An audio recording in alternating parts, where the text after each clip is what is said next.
नमस्कार दोस्तों, fantasy astro में एक बार फिर से आपका बहुत बहुत स्वागत है। फ्रेंड्स, वीडियो स्टार्ट करने से पहले बता दूं कि 50 रुपये का पेटीएम, जी हाँ 50 रुपये का फ्री का पेटीएम अगर आपको चाहिए तो आपको क्या करना है। आपको करना यह है कि आपको वीडियो को पूरा देखना है।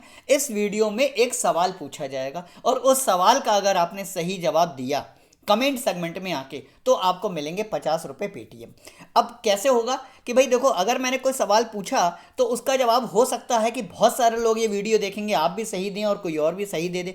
मान लो आंसर हुआ मैथ्यू वाडे और आपने भी आंसर दिया, किसी दूसरे ने भी दिया, तो ये 50 रुपये उसको मिलेंगे जिसका जवाब पहले आएगा। कहने का मतलब सीधा सा ये हुआ कि वीडियो को पूरा देखिए और जैसे ही वीडियो फिनिश हो अगर सवाल का जवाब आपको आता है फटाक से कमेंट में आके इस जवाब को दीजिए। अब स्टार्ट करेंगे वीडियो को, जो कि होने वाली है वेस्ट इंडीज़ और ऑस्ट्रेलिया के बीच में होने वाले सेकंड टी20 के बीच में।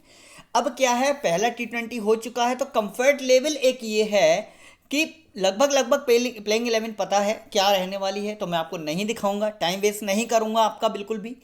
और कौन कैसी परफॉर्मेंस करके गया है ये भी हमें पता है, लेकिन उससे पुराने जो आंकड़े हैं वो मैं आपको ज़रूर वर्बली यानी कि मुंह जबानी बताऊंगा, दिखाऊंगा नहीं। तो स्टार्ट करते हैं आज की वीडियो को। सबसे पहले क्रिकबस पे चलेंगे और देखेंगे कि भाई लास्ट मैच में आखिर हुआ क्या था। जिन लोगों ने पहला टी20 नहीं खेला है उनके लिए अब ये सेगमेंट बहुत ज़रूरी है। देखिए, मैथ्यू वाडे की अगर मैं नहीं सबसे पहले मैं बात करूंगा विकेट कीपर कैटेगरी की। स्टार्ट हम करेंगे विकेट कीपर कैटेगरी से। तो यहाँ पर दो लोग आते हैं, एक मैथ्यू वाडे और एक निकोलस पूरन। तो मैथ्यू वाडे के अगर मैं पुराने स्टैट्स आपको बताऊं तो 12, 24, 5, 14, 44 यानी कि अच्छी फॉर्म में ऑलरेडी चल रहे थे। फिर लास्ट मैच में जाकर 33 रन बनाना, तो कुछ गलत नहीं किया, बिल्कुल सही किया। मैंने लास्ट वीडियो में आपको बताया था पहले टी20 में मैथ्यू वाडे एक इंपॉर्टेंट प्लेयर रहेंगे विकेट कीपर कैटेगरी से as comparison to Nicholas Pooran. अब अगर मैं निकोलस पूरन की बात करूं तो उन्होंने 9, 27, 16, 26 और 17 इस तरह का सनेरियो इनका रहा है, यानी कि 20 से ऊपर नहीं जा रहे हैं, 20 रन से ऊपर नहीं जा रहे हैं, तो इनको लेने की कोई ज़रूरत नहीं है। एक प्लेयर हमारे विकेट कीपर कैटेगरी से फिक्स हो गए, मैथ्यू वाडे। आगे अब बात करेंगे ऑलराउंडर कैटेगरी, नहीं सबसे पहले बैटिंग कैटेगरी की। बैटिंग कैटेगरी की बात करूं, आपको जो ऑप्शन मिलने वाले हैं वो कौन कौन मिलने वाले हैं। लुइस मिलेंगे, सिमॉन्स मिलेंगे, गेल मिलेंगे, हेटमायर मिलेंगे, फिंच मिलेंगे, फिलिपी मिलेंगे, हेनरिक्यू मिलेंगे और मैकडरमोट मिलेंगे। अब इनमें से किस किस के बारे में हमें बात करनी है, तो पहले ऑस्ट्रेलिया की बात करते हैं। तो ऑस्ट्रेलिया की अगर मैं बात करूं, फिंच बहुत बड़े खिलाड़ी हैं, ओपनर भी हैं, कैप्टन भी हैं, लेकिन कल 4 रन पे आउट हो गए। का मतलब ये नहीं है कि आज नहीं चलेंगे, आज के मैच में फिंच डेफिनेटली चलेंगे। स्मॉल लीग में कैप्टन के लिए ट्राई मत कर लेना, वाइस कैप्टन के लिए ट्राई मत कर लेना, लेकिन टीम में ज़रूर रखना एसएल और जीएल दोनों के पिक हैं, इस बात का ध्यान रखिएगा, ठीक है। आगे अब बात करेंगे हम फिंच के बाद एम हेनरिक्यू की। तो एम हेनरिक्यू की अगर बात करूं, कल बनाकर गए 16 रन, ठीक है। इससे पहले के रिकॉर्ड अगर मैं आपको बताऊं तो 8 रन, 62 रन, 30 रन, 26 रन और 5 रन ये इनका स्कोर रहा है। तो यानी कि ऑलरेडी फॉर्म में चल रहे थे, पता था ठीक ठाक करके जाएंगे, 16 रन बनाकर गए हैं। एम हेनरिक्यू आप जीएल की पिक में पुट ऑन कर सकते हैं। आगे अब बात करेंगे हम यहाँ पर जोश फिलिपी की। जोश फिलिपी ने कल 1 रन बनाया, सेकंड डाउन पर आते हैं, ठीक है। तो मुझे लगता है कि कहीं ना कहीं फिलिपी को लेना हमारे लिए खतरे का सिंबल हो सकता है, इनको ड्रॉप करिएगा। अब बात करेंगे अब वेस्ट इंडीज़ की बैटिंग की। वेस्ट इंडीज़ की बैटिंग की अगर मैं बात करूं, सबसे पहला जो नाम आता है वो आता है लिविस और सिमॉन्स का। क्यों? क्योंकि ये दोनों ओपनिंग करते हैं, ठीक है। अब अगर मैं लिविस की बात करूं तो 71, 21, 27, 7, 52 ये इनका रेशियो रहा था, लेकिन कल के मैच में 0 पर आउट हो गए। का मतलब ये नहीं है कि आज के मैच में नहीं चलेंगे। फिंच और लिविस दोनों के दोनों बहुत बड़े खिलाड़ी हैं, बहुत धुरंधर खिलाड़ी हैं। मैं आपको यही सजेस्ट करूंगा कि फिंच और लिविस को अपनी एसएल और जीएल दोनों की टीम में आपको रखना है, ठीक है। आगे बढ़ते हैं, सिमॉन्स की बात करते हैं। सिमॉन्स की बात करूं, 21, 26, 22, 47, 3 का रेशियो रहा है, लेकिन लास्ट मैच में 27 रन मार के गए हैं। बड़े खिलाड़ी हैं, ओपनर भी हैं, मिस नहीं करना है, ईच एंड एवरी टीम में रखना है। आगे अब 2 और ऐसे प्लेयर हैं जिनकी मैं बात करने वाला हूं, गेल और हिटमायर। देखिए, गेल की अगर बात करूं, 13, 32, 8, 15, 11 और लास्ट मैच में 4 फॉर्म में नहीं चल रहे हैं। पिच सपोर्ट नहीं कर रही है, ग्राउंड पर फिट नहीं बैठ पा रहे हैं, मत पॉइंट खराब करिए। सिर्फ जीएल की एक टीम में गेल को रखना, कैसे कॉम्बिनेशन बनाना है ये मैं आगे बताऊंगा। अभी से बता दे रहा हूँ, जीएल की अगर 10 से 12 टीमें लगा रहा हूँ, एक या दो टीम में ही गेल को रखना, ठीक है। एसएल में तो बिल्कुल मत रखना। अब बात करूंगा अगर हिटमायर की, तो देखिए अगर आप ड्रीम 11 पर सेलेक्ट बाय परसेंटेज को जाके देखेंगे तो हिटमायर को बहुत कम लोगों ने सेलेक्ट किया है। लेकिन अगर मैं पुराने आंकड़े आपको बताऊं तो 0, 25, 17, 7, 33 और 20 रन इन्होंने बनाए, यानी कि लास्ट मैच में 20, यानी कि कंटिन्यू एक फॉर्म में जो हो रहा है ना वो इंक्रीमेंट हो रहा है। ऐसे करके इंक्रीमेंट हो रहा है का मतलब है कि कहीं ना कहीं शायद अगर आज हिटमायर को बैटिंग मिलती है, हालांकि कोई बहुत ज़्यादा नीचे नहीं आते हैं, यानी कि सिमॉन्स, लिविस, गेल, हिटमायर। अब क्योंकि T20 है तो ऐसा तो है नहीं कि लिमॉन्स और इसके लिविस के विकेट नहीं गिरेंगे। हो सकता है कि लिमॉन्स और लिविस दोनों 10 ओवर तक टिककर खेलें, 11वें ओवर में गेल आए और आउट हो जाएं, और 11वें ओवर में जब हिटमायर आए तो 11 से लेकर 15 या 16वें ओवर तक वो लिमॉन्स के साथ या लिविस के साथ चल जाएं। अगर ऐसा होता है तो हिटमायर मेरे हिसाब से कम आपको 25 से 30 रन बना के दे सकते हैं। कितने? 25 से 30 रन बना के दे सकते हैं, ठीक है। तो हिटमायर मुझे लगता है कि एसएल और जीएल दोनों की टीम में होने ज़रूरी है। अब बात करेंगे आगे ऑलराउंडर कैटेगरी की, तो चलते हैं ऑलराउंडर कैटेगरी पे। ये सेगमेंट जो है ये सबसे ज़्यादा इंपॉर्टेंट सेगमेंट है। क्यों? क्योंकि देखिए क्या होता है कि T20 सीरीज में अगर ओपनिंग बैट्समैन नहीं चलता है या वन डाउन नहीं चलता है तो उसके बाद जो पूरा दारोमदार आ जाता है वो आ जाता है कहाँ पर?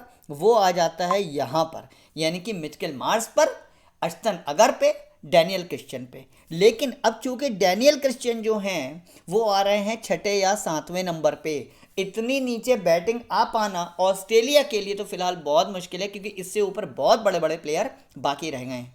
तो डैनियल क्रिश्चियन को पहले से ही क्रॉस कर दीजिए कि इनको अपनी टीम में नहीं लेना है। आगे अब बात करेंगे अश्तन अगर की।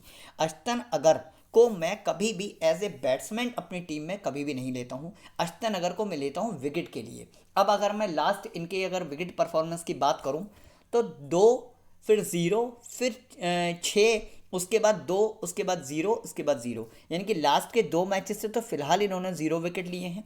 लेकिन कहीं ना कहीं 2 विकेट ये लेके जा सकते हैं, तो जीएल की टीम के लिए ट्राई कर लेना। बाकी एसएल में रिस्की टीम में अगर लेना चाहें तो अश्तन अगर को ले सकते हैं। लेकिन अब इन तीनों के बाद जो सबसे नंबर 1 पे आते हैं वो आते हैं मिचेल मार्श। क्यों?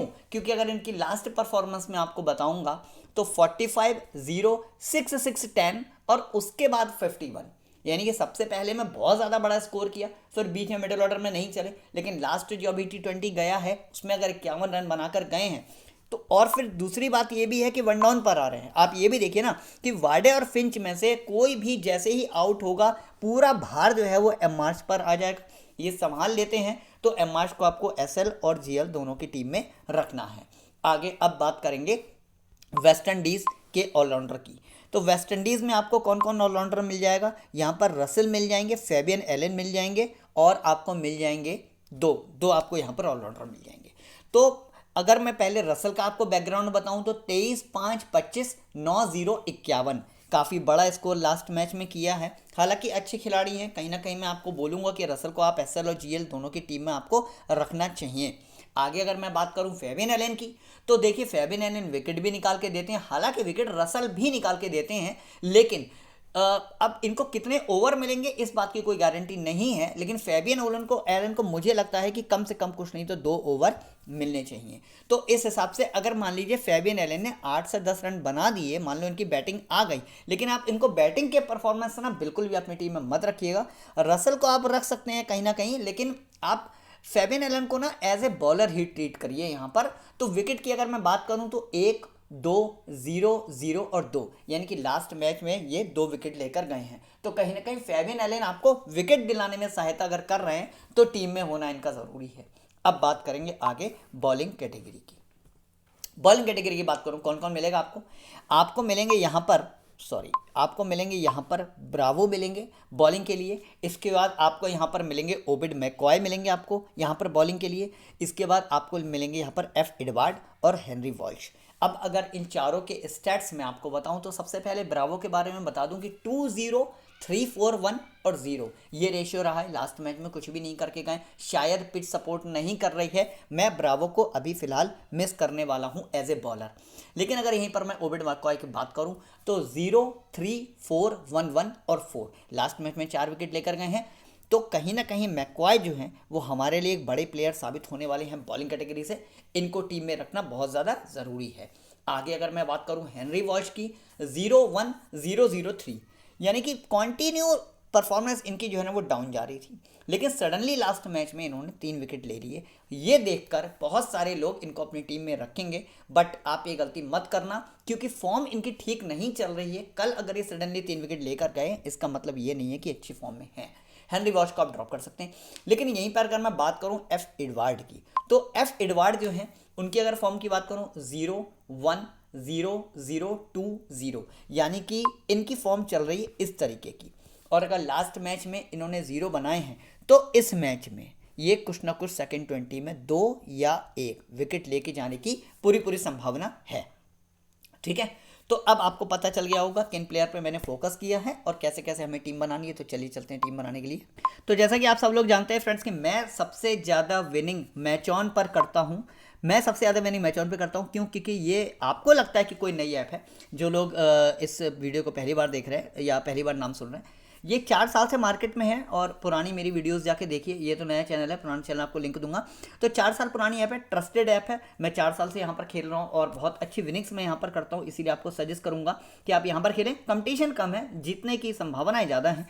तो हमें इस बात से मतलब नहीं है कि ऐप कितनी बड़ी है, वो रियल 11 है, बैट बॉल है, बल्लेबाजी है, वो फैन फाइट है, वो MPL है, वो हाउस एट है, इससे मतलब नहीं। हमें तो इस बात से मतलब है कि भैया हम कहाँ जीतते हैं, हमें कहाँ फ़ायदा होता है। हमें बस मतलब इस बात से मुझे यहाँ फ़ायदा होता है, मैं तो यहाँ खेलता हूँ, दैट्स इट। सबसे पहले क्या करें, इस ग्रैंड लीग में 10 टीमें लगा दें।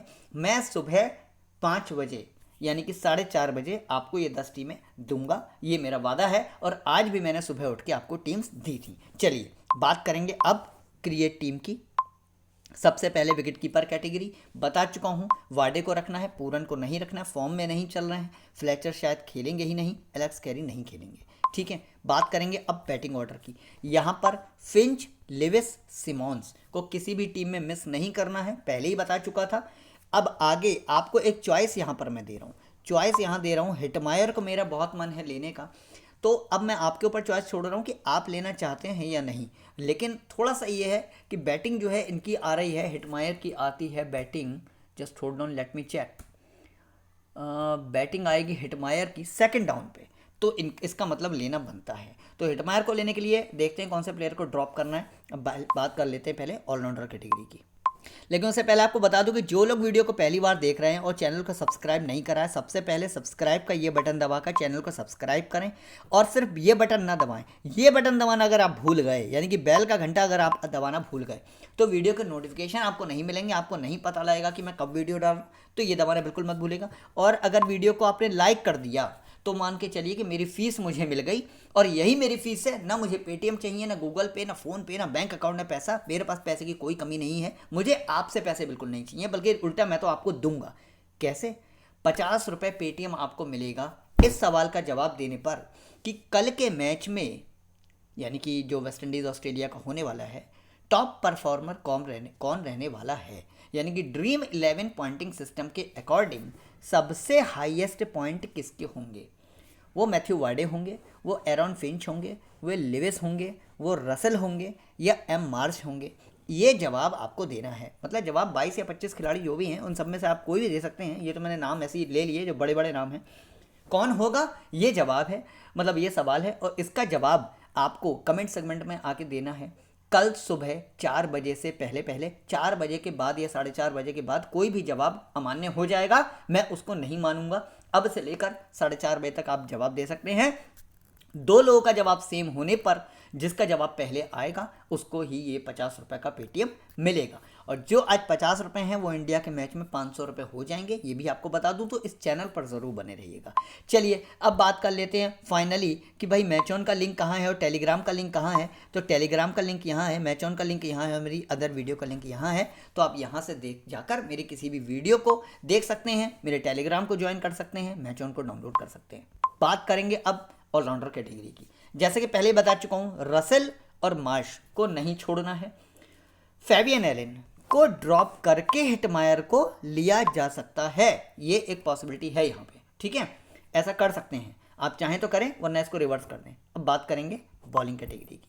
देखिए यहाँ पर हेजलवुड, जैसे कि मैं आपको हेजलवुड की परफॉर्मेंस के बारे में पहले ही बता चुका हूँ कि भाई हेजलवुड जो हैं वो 0-1, 0-1 और 0-3 ये लेकर आ रहे हैं, तो इस हिसाब से कल के में होगा 0, तो हेजलवुड को फिलहाल मैं ट्राई नहीं करूंगा। जैसे कि मैंने आपको पहले ही बताया कि हेजलवुड और हेनरी वॉल्श दोनों की फॉर्म अत्यधिक खराब चल रही है। कल के मैच में वो कैसे विकेट लेगा मुझे नहीं पता, लेकिन अब ऑस्ट्रेलिया से फिर विकेट लेके जाएगा कौन, उससे पहले ये देखना है कि वेस्ट इंडीज से कौन विकेट लेके जाएगा। तो ओबेड मैकक्वाय, एम स्टार्क, जिन दोनों की पोजीशन अच्छी चल रही है, सबसे पहले तो इनको रखेंगे, ठीक है, तो इन दोनों को हमने रख लिया। अब आपके सामने एक ऑप्शन है एडवर्ड, एक ऑप्शन है जैम्पा, दो ऑप्शन ये हो गए। इसके बाद दो ऑप्शन, एक ब्रावो के लिए तो मैं मना करूंगा आपको, हेनरी वॉल्श, हेजलवुड में से आप किसी एक को यहाँ पर ट्राई कर लें जिस पर आपको भरोसा हो रहा हो। अगर आपको लगता है हेजलवुड ज़्यादा अच्छे खिलाड़ी हैं तो आप हेजलवुड को दे सकते हैं, ठीक है। अभी भी हमारे पास एक प्लेयर का स्कोप बचा हुआ है, तो उस एक प्लेयर के स्कोप में या तो आप डाल दें फेबियन एलन को, एक ये तरीका है। लेकिन अगर फेबियन एलन की अगर मैं उसकी बात करूं, परफॉर्मेंस की बात करूं, तो फेबियन एलन जैसे कि मैं आपको बता चुका हूं कि बहुत नीचे बैटिंग करने आते हैं, क्योंकि as a bowler, as a all rounder इनको जो है ट्रीट किया जाता है, तो एक ये परेशानी है। लेकिन लास्ट मैच में 2 विकेट लेकर गए, इसलिए मैं आपको सजेस्ट करूंगा फेबियन एलन के साथ जाने के लिए। कंटिन्यू करेंगे, बात करेंगे सीबीसी की। देखिए कल का मैच थोड़ा सा, मैं ये नहीं कहूँगा रिस्की है, लेकिन बैट्समैन का चलना थोड़ा सा अगर मुश्किल लग रहा है तो आपके लिए सीधा सा एक ही उपाय निकलता है कि सीवीसी कैटेगरी, जो सीवीसी आप चूज़ करेंगे वो ऑलराउंडर कैटेगरी में से सेलेक्ट कर लीजिए। अगर ये आप करते हैं, या इसका रिवर्स कॉम्बिनेशन रख लेते हैं, यानी कि कैप्टन रसल और वाइस कैप्टन एम मार्श, एक तो ये जो है बेस्ट कॉम्बिनेशन हो सकता है। अगर ग्रैंड लीग में आपको सीवीसी चुनना है तो उसके ऑप्शन क्या क्या हैं बता दे रहा हूँ। वाडे हैं, सिमॉन्स हैं, फिंच हैं, 3 ऑप्शन ये हो गए। इसके बाद ओबेड मैककॉय हैं, चौथा ऑप्शन ये हो गया। इन चारों में से किसी को भी सीवीसी के रूप में आप ग्रैंड लीग के लिए चुन सकते हैं। बाकी ग्रैंड लीग की 10 टीमें टेलीग्राम पर दूंगा, बात करेंगे अब ड्रीम 11 की टीम की। उससे पहले आप ये प्रीव्यू देख लीजिए, नोट कर लीजिए, अब बात करेंगे ड्रीम 11 की टीम की। ड्रीम 11 की टीम देखने से पहले आपको बता दूं कि अगर अभी तक आप टेलीग्राम पर नहीं आए हैं तो बहुत बड़ी गलती करी है आपने। क्यों? क्योंकि देखिए स्मॉल लीग की टीम अलग से और ग्रैंड लीग की 10 टीम अलग से अगर आपको चाहिए तो वो यहीं पर मिलेंगी। हेड टू हेड अलग मिलती है, ग्रैंड लीग अलग मिलती है। प्लस अगर मैच में डिले हो रही है, बारिश हो रही है, टॉस हुआ है या नहीं हुआ है तो कौन जीता है, लाइनअप में कौन खेलेगा कौन नहीं खेलेगा, या अगर मैंने पहले से टीम दे के रखी है तो उसमें कौन नहीं खेलेगा, ये सारी जानकारी मैं आपको वीडियो में तो नहीं दे सकता। उस टाइम पर जब मैच शुरू होने वाला होता है लाइनअप आने के बाद, उसके लिए आपको टेलीग्राम पे जुड़ना पड़ेगा। फैंटेसी एस्ट्रो नाम अगर आप सर्च करेंगे तो एक ही चैनल आपको मिलेगा, फटाफट से जाके इसको ज्वाइन कर लीजिए, जिससे कि आप मेरी फैमिली के साथ जुड़ जाएंगे। ज्वाइन का बटन यहाँ पे आपको मिल जाएगा और इसके बाद आपको लेटेस्ट इन्फॉर्मेशन कंटिन्यू मिलने लग जाएगी। अब बात करेंगे ड्रीम 11 की टीम की। ड्रीम 11 की टीम की अगर मैं बात करूं, ऑलरेडी मैंने क्रिएट करके रखी हुई है, लेकिन यहाँ पर मैं आपको बता दूं वाडे, सिमॉन्स, फिंच, लिविस, हिटमायर। जैसा कि मैंने आपको बताया कि हिटमायर को मैं नहीं छोड़ना चाहता हूँ, मैंने फेबियन एलन और हिटमायर दोनों को रखा है। आप चाहें तो इन दोनों को निकाल कर यहाँ पर आप हेनरी वॉल्श, यहाँ पर आप ब्रावो, इन दोनों में से किसी को ट्राई कर सकते हैं। ये दोनों एक ऑप्शन आपके सामने खुले हैं। बाकी मेरी फ़िलहाल फाइनल टीम ये रहने वाली है, लेकिन इसमें मैं बॉलिंग कैटेगरी में थोड़ा सा चेंज करने का मेरा मन कर रहा है, मैं कर लूँ कि वॉल्श, हेजलवुड के साथ मैं यहाँ पर स्टार्क को यहाँ पर डालूँगा। अब मेरे पास यहाँ से यानी कि वेस्ट इंडीज़ से मेरे पास 3 बॉलर हो गए और ऑस्ट्रेलिया से भी मेरे पास 3 बॉलर हो गए। वेस्ट इंडीज़ से मेरे पास 2 बैट्समैन ये, 1 बैट्समैन ये, और ऑस्ट्रेलिया से ये हो गए मेरे पास। तो मेरी टीम ऑलमोस्ट बैलेंस हो चुकी है। आप चाहें तो मैं फिर बार बार बोल रहा हूँ, हिटमायर को यहाँ से निकाल सकते हैं। ये रहेगी अपनी फाइनल टीम। वीडियो कैसे लगी कमेंट में आकर ज़रूर बताइएगा। जो मैंने सवाल पूछा है 50 रुपये का फ्री का पेटीएम लेने के लिए, उस सवाल का सही जवाब कमेंट में आके दीजिए। मिलेंगे कल एक नए मैच में नई वीडियो के साथ। तब तक के लिए वीडियो देखने का बहुत बहुत धन्यवाद। जय हिंद, जय भारत।